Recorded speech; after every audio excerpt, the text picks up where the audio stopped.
안녕하세요，大家好，我是尼路。本来这集要讲生存系列的但把满意工厂阿克森林之子之类讲到烂掉的从名单里面删掉以后，我大概写一写，发现怎么好像变得更偏向建造的游戏系列不过今天要带来的作品也都是大有来头不会只有第一人称的生存建造，一样会有非常多款好玩的游戏提供给大家做选择。那片也会跟大家聊一聊最近对频道的想法希望大家游戏介绍看完以后能给我一些宝贵的意见。废话就到这边，正片开始喽。你应该不会把它吃掉吧？我会揍爆你哦！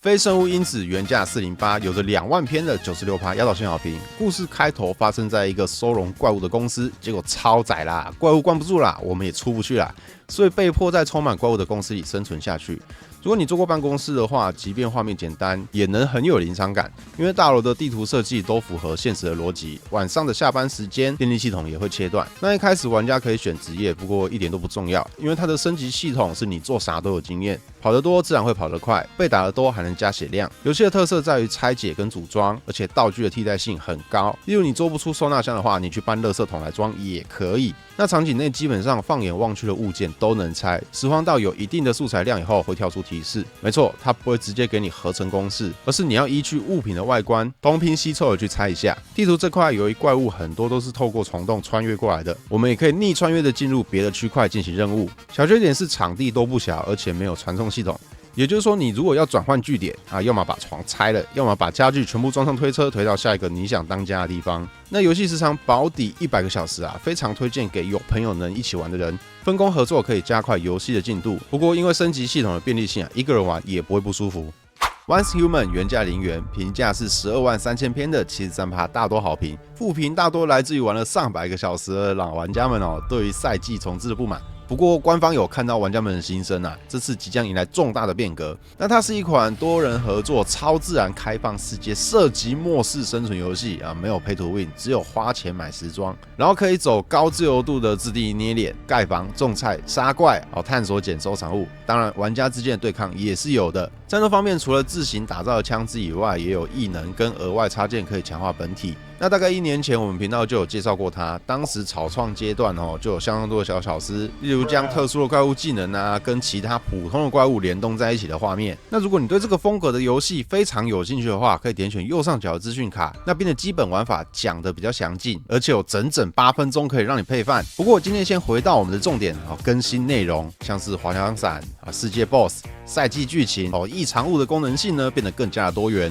不只可以雇营地当打工人你要带着一起战斗跟玩家合体，让自己变得更强都是可行的。如果你曾经有想要入坑或是想回锅的话，目前就是最适合游玩的时机。除了新增不关闭剧本的永恒符玩家可以继续游玩退坑前的剧本以外，还开通了角色资源互通的功能新创角也能享有账号内其他角色的资源现在更是开放了回归奖励的活动，登录活动网页就能领取回归礼包加速进度。游戏内还有更多福利可以高速冲刺，完全不用担心跟不上那些老玩家。且赛季内的物品都可以带进永恒岛存着，你在里面也能跟其他服的玩家交流制定规则 PK。除此之外，今年还要再新增4个全新的剧情，以及手机平台要在4月24上线没错，懒人福音。我知道有很多非战斗玩家进度打完就是只想上线收菜而已。未来手机跟 PC 是可以互通的，再也不用为了每日作业特地坐到电脑前面上下班通勤的时间就能搞定。厉害的点是画面也不输 PC， 那你在不同平台也能享受一样的体验。然后我们刚刚有说手游端即将在4月24日上市嘛，事前有官网预约和台港澳独家100万加码，官方 FB 预约都有机会拿到 iPhone 16 Pro Max 10万超商礼券跟超人气青龙抱枕周边目前是最佳入坑及回锅的版本微留好康一大堆，连结附在底下影片的描述栏，跟自己留言，把握机会不要错过。鼠托邦原价328，有的近3000篇的88%极度好评，评价不高，却是海内外许多 YouTuber 拍成系列做的生存建造、经营养成塔防游戏跟缺氧有点类似，不过没有那么复杂。这是我们不用飞向宇宙浩瀚无垠，取而代之的是各种怪物的入侵以及地下城的探索。开头玩家将扮演伊利鼠版，四处采集物资，直到盖出蜀国大门，招募新生。新进的老鼠会有像是做事就有经验加成的，搬东西速度有提升的正面属性，又或者是暴食、贪睡之类的负面属性。推荐是低血量的负面属性可以无视，其他能不选就不选。因为一只两只还好，但多起来会大幅度的影响到你经济运转的问题。那生科技、建筑物、打装备之类的传统要素我就不多提了。这游戏的主要运营除了国家内外的开采、买卖、铸币、劳动外，就是税、商、福祉法。税就是跟有钱的老鼠要钱啊，霸道一点还能盖神殿，让你化身乞丐超人，使经过你的人强制额外付税。商则是国家制定物品的公卖价，福祉法则是给穷人们发钱。当然，透过法律，你也可以做出很多不人道的税收机制，进一步的榨干你的鼠民们。只不过经常变动的话，他们就会不开心，不开心到一定的程度，老鼠就会叛变。战斗的部分，每过一个周期数，鼠洞就会生怪朝你家进攻。要对抗的方式有两种，一个是盖防御设施加上练兵硬打，二就是造神殿，积极主动的查出鼠窝，然后在他家门口盖一大堆陷阱。那国家发展的繁荣度会影响到敌军的等级，所以就看你要不要压发展进度，直到你自己满意以后再提升上去，不然3不5时就要拨时间打怪，真的是会有点烦。那地下城打完这游戏就差不多结束了，有定点站路的 BOSS， 也有需要带兵走位的。特别的点是，这游戏跟 Fortnite 一样，可以边打边盖房子，怎么应用就交给玩家们自由发挥，这会大大的降低你打王的难度。那值得推荐的点是，官方似乎很爱老鼠啊，后续还会有更多运营地下城的更新。游戏时长保底100个小时啊，是相当超值的作品。地下蚁国原价499，更新后涨价到699台币，有着13500篇的94%极度好评。这款要说它是生存，其实只有在吃东西的部分是啊。它是一款即时战略游戏，玩法就是造兵营、采集生科技、进攻跟防守一些黑蚁啊、隐翅虫啊、蝎子、蟾蜍等等，后期才会出现一些跟科学家有关系的特殊怪。那跟传统 RTS 最大的区别就是天灾变成人类啊、软小拟啊，以及会有季节性的关卡跟各种地图的主线推进。特色在于它有很多叙述跟桥段都是相当有学术水准的，不管是对昆虫有兴趣的玩家，或者是想买给小孩子当育儿游戏的都相当推荐，因为当今有许多游戏都搞得太多花里胡哨的元素，才让新玩家却步。那地下蚁国的评论区有一句话写得非常实在，它就像是精致的牛排大餐吃多了，突然吃到一碗令人惊艳的街边特色卤肉饭。不过如果你是密集恐惧症的患者，或是玩世纪帝国会想睡觉的玩家，那就极不推荐。我不玩，跑去玩蚂蚁。My Summer Car 又称芬兰模拟器，原价268，有着8万多篇的94%极度好评。人家7年前就有啦，只是最近才正式上架到 Steam， 但一样没有中文，只有简单的英文单字。它就是让你体验在芬兰生活的感觉啊，有膀胱，有饥饿度，有口渴度，有疲劳度，有肮脏度，所以是生存啊，没错。游戏主旨是你要开着叔叔借你的蓝色箱型车去办一堆事情，然后把旁边这台破车修好去旅行。对，叔叔人很好，至少还有个壳在。组装的时候，所有部分都不难，只有拼引擎的时候会妈一样难过，这需要一点耐心，不然没有好好搞的话，它变成飞机都是在所难免的。那生活买零件的钱怎么来呢？家里的电话要接，那就是派给你任务的方式，通常是砍柴，不然就是抽化粪池。途中你会碰到一些有趣的芬兰8+9，或是闭着眼睛开公车的驾驶。如果你跟他赛车，那警察基本上就只会开罚单，不会管你撞死人什么的啊。所以懂的都懂。其他写实的部分，像是开车要打档啊，三温暖要关门加水啊，加错了。差不多就是这样体验人生组装车的游戏，内容有很多笑料，你也可以发挥你的创意。不过这游戏有一个最大的毛病，就是你可能要实际去玩过才会知道它到底好玩在哪，光看介绍其实都蛮不准的。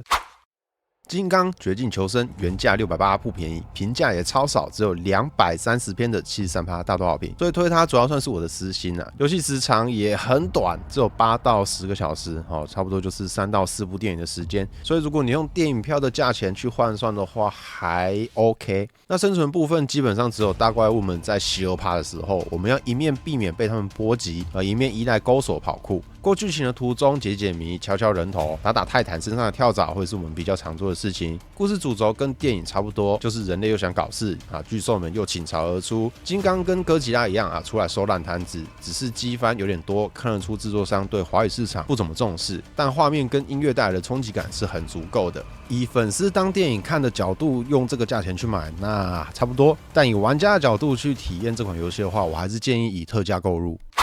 地心复合者原价328，有4万篇的92%极度好评，游戏完整度 OK， 不过时长大约也是25到30个小时，且后续更新的玩起来就是换皮的感觉啦，算是发售到现在一点点的小遗憾。那玩法基本上就是像麦块缝合泰拉瑞亚的感觉啊，一样挖矿、合成、附魔装备、打 BOSS、开祭坛。有农场、电路等自营要素，操作跟 UI 则是更贴近新入股。然后最大的特色是它跟线上游戏有点像啊，就是你的账号呢会跟角色绑定在一起，也就是说你在你的世界练得很高等的哈，你直接把它带到别人的伺服器里面玩啊，那是直接继承数据的。刚开始的职业选择没有什么太大的区别，手上给的装备影响比较大。有拿提灯给你摸黑工作的，有法师一开始自带前期较难取得的法杖等等。但如果你是有我刚刚说那2款游戏经验的玩家，你应该会在开局10分钟就完全感受不到选职业的用意。那这游戏还有一些特点，就是它的工具在中期的便利性会变得极高，像是大范围采集啊、大范围浇水啊，且不同的食物会叠加 buff。更加速了你游玩的便利性。那虽然刚刚有提到它的游戏寿命大概20到30个小时，不过它挂机也可以练等，而且能玩的元素也非常非常的多，像是宠物、钓鱼、园艺、烹饪、畜牧、收藏、演奏、赛车季节活动、近战、远战、召唤魔法爆破。如果你不是一票玩到底的话，多方尝试会让这个游戏的寿命变得从原本20到30个小时变成破千个小时都不是什么问题呀。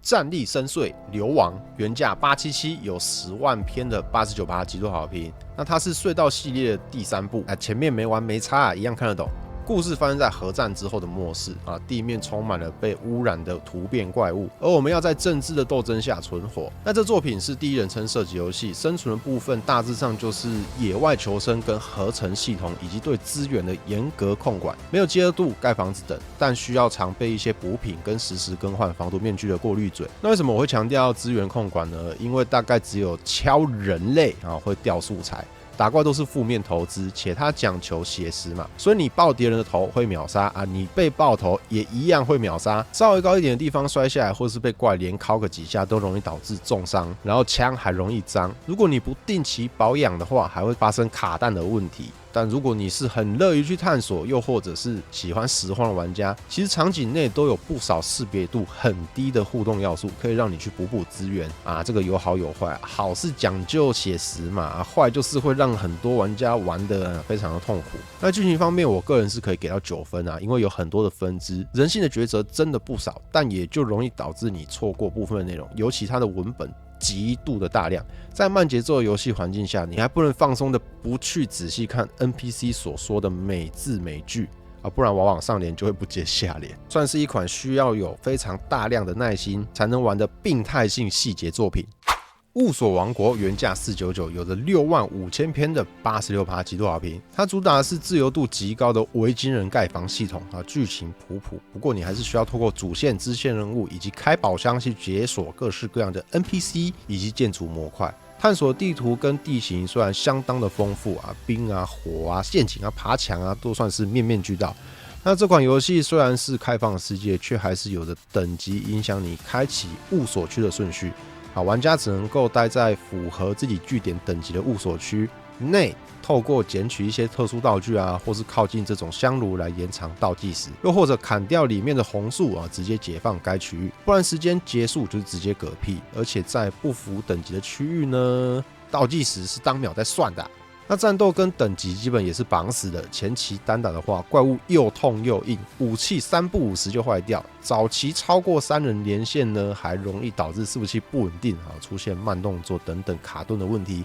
那生存的部分大致上就在这里，物资的投资比有一定的坐牢感。那后期天赋解锁以后呢，才会变成无脑连发的法师，或是无耻制空2段跳的弓箭手，去跟生存的部分做抗衡生存感大概也就消失了变成一款工艺建造的感觉。那建造部分是相当自由啦，没有参考现实的物理引擎设计，鼓励玩家们多盖一些天马行空的房子。不过资源耗损度是相当的高如果不是喜欢成天在那边采树挖矿的话建议去把设置更改一下。